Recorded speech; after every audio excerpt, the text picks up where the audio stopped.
내가 잘못해서 12대 중과실이나 중상해 사고를 일으켰을 경우에 이 운전자 보험을 활용하면 수천만 원의 비용을 절약할 수 있습니다.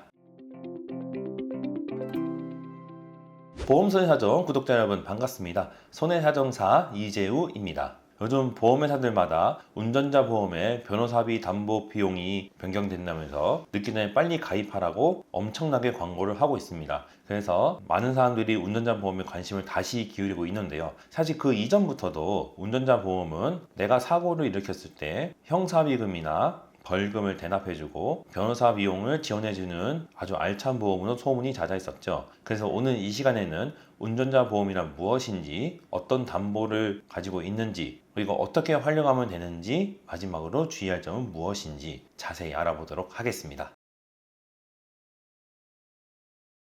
많은 분들이 이렇게 질문을 하세요. 아니, 자동차 보험이 있는데 굳이 뭐하러 운전자 보험을 따로 가입합니까? 사실 자동차 보험은 내가 상대방을 쳤을 때 상대방의 병원비나 차 수리비를 지원하는 것이고, 운전자 보험은 그 중에서도 교통법에 위반되는 큰 사고를 저질렀을 때 내가 지불해야 할 형사 합의금, 벌금을 운전자 보험이 대납해주고, 변호사를 선임할 때 들어가는 변호사비도 지원해준다는 보험입니다. 쉽게 말해 이런 거죠. 일반적인 교통사고는 내가 상대방을 다치게 했으면 내가 갖고 있는 보험에서 상대방에게 보상을 대신 해줍니다. 그런데 이 자동차 보험으로 처리되지 않는 사고가 있어요. 12대 중과실 사고라든가 중상해 사고, 사망 사고 같은 경우는 반드시 형사 사건으로 분류돼서 경찰 조사, 검찰 조사, 그리고 재판까지도 진행이 됩니다. 이런 경우에는 형사 사건을 진행하기 위해서는 변호사를 선임해야 될 것이고, 필요하다면 형사 합의를 진행하고 벌금이 확정되면 벌금도 납부를 해야 됩니다. 즉, 내 돈을 직접 지불해야 되는 그런 상황이 오죠.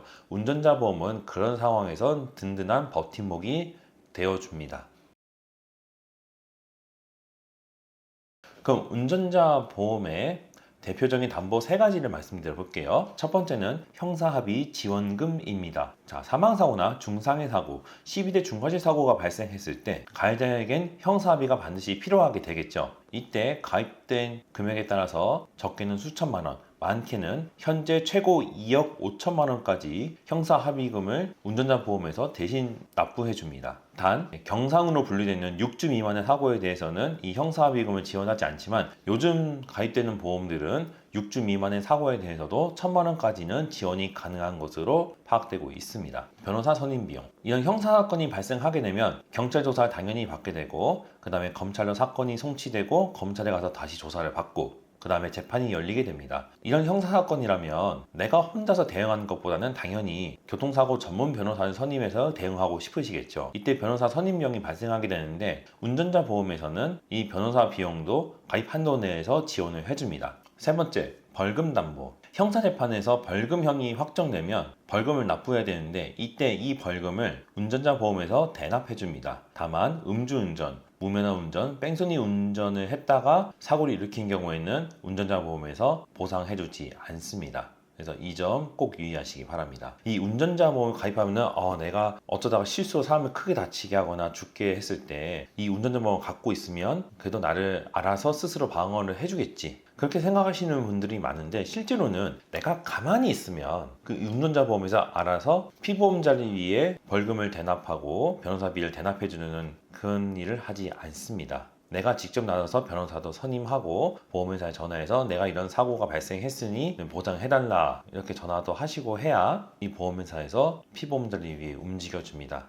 그리고 또 하나, 이거는 이 보험을 갖고 있으면은 형사 절차가 진행되지 않겠구나 라고 생각하시는 분들도 의외로 많습니다. 그런데 형사 절차 자체는 계속 진행이 되고요. 다만 여기서 발생하는 벌금이나 형사 합의금, 그리고 변호사비 등을 운전자 보험이 대신 보완해 주겠다는 의미에 지나지 않습니다.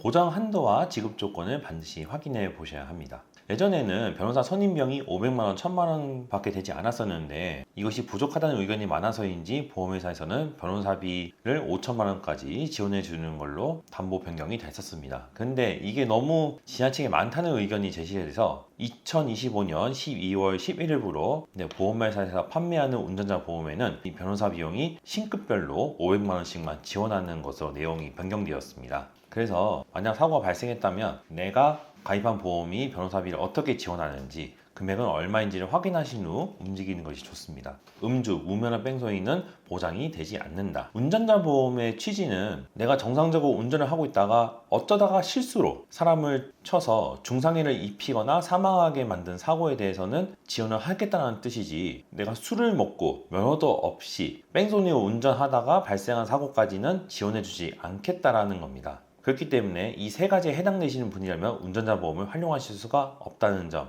이해해 주시기 바랍니다. 오늘은 운전자 보험이 어떤 것인지, 담보는 어떤 게 있는지, 어떻게 활용하면 되는지, 그리고 주의할 점은 무엇인지 자세히 알아보았습니다. 운전자 보험이라는 게 한 달에 10,000원만 넣어두면 이 모든 보장들을 누릴 수 있는 좋은 보험이다 보니까 보통 운전하시는 분들은 싸니까 하나 넣어두자 정도로 생각하시고 많은 경우가 있어요. 그런데 그런 것보다는 내가 정말 대형 사고를 당했을 때 나를 위기에서 건져줄 수 있는 그런 소중한 보험이다라는 인식으로 이 운전자 보험을 가입하시는 거기 때문에 이 운전자 보험을 통한 사고 처리가 꼭 필요하신 분들은 저희 보험사에 나중에 문의 주시면 궁금하신 점 친절하게 답변해드리고 마땅히 받으셔야 할 보상 받을 수 있도록 최선을 다하도록 하겠습니다. 보험서야동 유튜브는 매주 월, 수, 금 이렇게 주 3회 영상을 올리고 있습니다. 오늘 영상이 유익했다 생각하시는 분들은 구독과 좋아요 그리고 알람 설정까지 꼭 부탁드리고요. 다음번엔 좀 더 유익한 보험 이야기로 여러분을 찾아뵙도록 하겠습니다. 구독자 여러분 감사합니다.